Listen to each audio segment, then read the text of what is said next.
أعوذ بالله من الشيطان الرجيم بسم الله الرحمن الرحيم بل هو آيات بينات في صدور الذين أوتوا العلم وما يجحد بآياتنا إلا الظالمون. ఇవి సదకల్లాహుల్ అజీమ్. ఇవి స్పష్టమైనటువంటి ఆయతులు.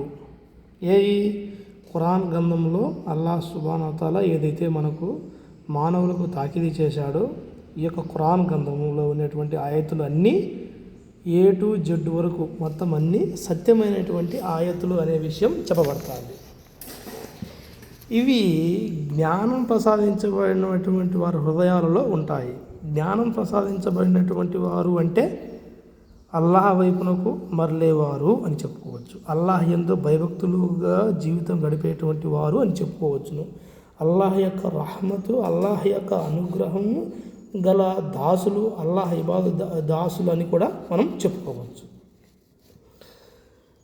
వమా యజ్హదు బిఆయాతినా ఇల్లా జ్వాలిమూన్ అంటే ఎవరైతే అజ్జాలిం దుర్మార్గులు, సత్య తిరస్కారులు, అహంకారులు, బడాయికోరులు అని కూడా చెప్పుకోవచ్చు. వీళ్ళు అల్లాహ్ యొక్క గ్రంథాన్ని తిరస్కరిస్తారు, అంటే అల్లాహ్ యొక్క ఆయతులను రిజెక్ట్ చేస్తారు అనే విషయం చెప్పబడుతుంది. కావున ముస్లిం ఖురాన్లో చెప్పబడిన దాని ప్రకారమే జీవితం అనేటువంటిది గడుపుకోవాలి. హదీస్కు ఇస్లాం ధర్మానికి సంబంధం అనేటువంటిది లేదు. హదీసులు ఆయా కాలాలలో ఆయా చరిత్రలుగా రకరకాలుగా ఎవడు బుద్ధి పుట్టిందల వాడు రాసుకుంటూ వచ్చాడు. ఈ యొక్క హదీసులు చెప్పినట్టు నడుచుకుంటే రాబోయే రోజులలో చాలా దారుణంగా అనేటువంటిది ఉంటుంది.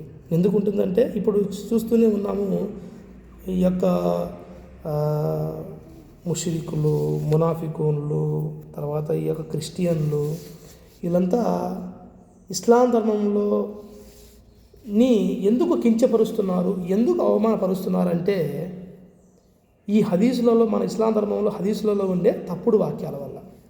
అదే ఖురాన్ గురించి ఏ ఒక్కడు కూడా ఆయతని విశదీకరించలేడు, విశ్లేషించలేడు, దానికి ధీటుగా ఇంకొక సమాధానం కూడా చెప్పలేడు.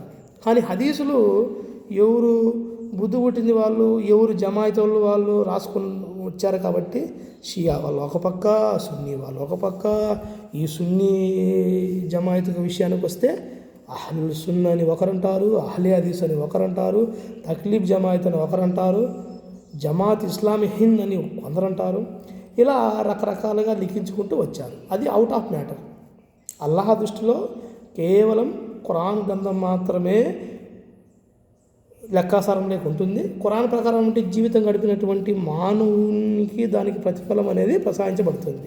ఇంకా ఖురాన్ ప్రకారం బట్టి జీవితం గడపకుండా వేరే మార్గాలు నడుచుకునేటువంటి వానికి అల్లాహ్ ఎంత మాత్రము సహాయం అనేది చేయడు. కాబట్టి అల్లాహ్ను ధిక్కరించిన వాళ్ళం అవుతాం. కాబట్టి వీలైనంత వరకు మనము ఖురాన్ని గట్టిగా పట్టుకోవాలి.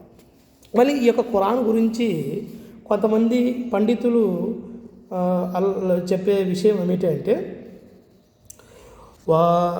వయక్రవుల్ ఖురాన్ వల్ యామల్ బిల్ ఖురాన్.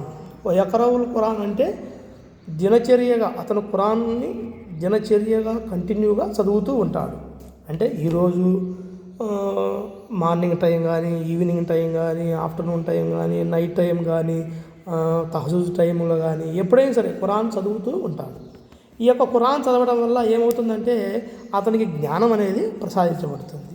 ఆ జ్ఞానం ప్రకారం జ్ఞానం ప్రకారం ఎప్పుడైతే అతను ఆలోచన చేస్తాడో, జ్ఞానం ప్రకారం ఎప్పుడైతే నడుచుకోవాలని మనసులో సంకల్పం చేసుకుంటాడో, అతను ఖురాన్ చదివిందే కాకుండా కంఠస్థం చేయడమే కాకుండా దాన్ని ఆచరించడం ఒక పని అయితే నిరంతరం కంఠస్థం చేసుకుంటూ దానిని ఆచరిస్తూ తన జీవితంలో ప్రతి అడుగు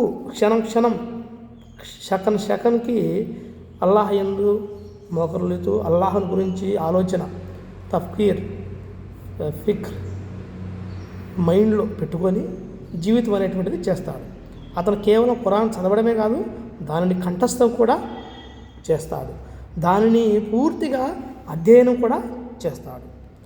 తద్వారా ఈ యొక్క ఖురాన్ గ్రంథాన్ని ఎప్పుడు మనం ముడిపెట్టుకుని ఉంటారో ఎవరైతే మానవులు, అప్పుడు అల్లాహ్ వైపునకు వచ్చే మార్గాన్ని తెరిచి ఉంచుతాడు. అలాగే ఈ ఖురాన్ చదవటం వల్ల ఏమవుతుంది? అల్లాహ్ దృష్టిలో మనము గౌరవింపబడతాము. మనం అల్లాహ్ దృష్టిలో గౌరవింపబడినామంటే మన యొక్క జీవితం కూడా, మన జీవితం నడుచుకునేటువంటి దినచర్య కూడా అల్లాహ్ సుబ్హానహు వ తఆలానే మనల్ని ఈ యొక్క గౌరవంగా పక్క వాళ్ళ విషయంలో, అంటే ఈ యొక్క లోకం ఈ యొక్క ప్రాపంచిక విషయంలో మనల్ని గౌరవంగా బతికింపజేస్తాడు. కాబట్టి మనం అల్లాహ్ గ్రంథమైనటువంటి ఖురాన్ గ్రంథాన్ని మాత్రమే మనము ముడిపెట్టుకొని ఉండాలి. అలాగే వల్ యహ్ఫజుల్ ఖురాన్ వల్ యుక్రిము అహ్లుల్ ఖురాన్. అలాగే కేవలం ఖురాన్ చదివి కంఠస్థం చేసి ఆచరించడమే కాదు, నిజమైన జీవిత శైలిలో అలవాటు చేయడమే కాదు, అల్లాహ్ యొక్క దాసులను ఎవరైతే ఖురాన్ కంఠస్థం చేసి దాని ప్రకారం జీవితం గడుపుతూ ఉంటారో అటువంటి వారికి కూడా గౌరవం అనేది ప్రసాదిస్తాడు. కావున వీలైనంత వరకు మనము అల్లాహ్ గ్రంథమైనటువంటి ఈ యొక్క ఖురాన్ గ్రంథాన్ని ముడిపెట్టుకొని ఉండాలి. అల్హమ్దులిల్లాహి రబ్బిల్ ఆలమీన్.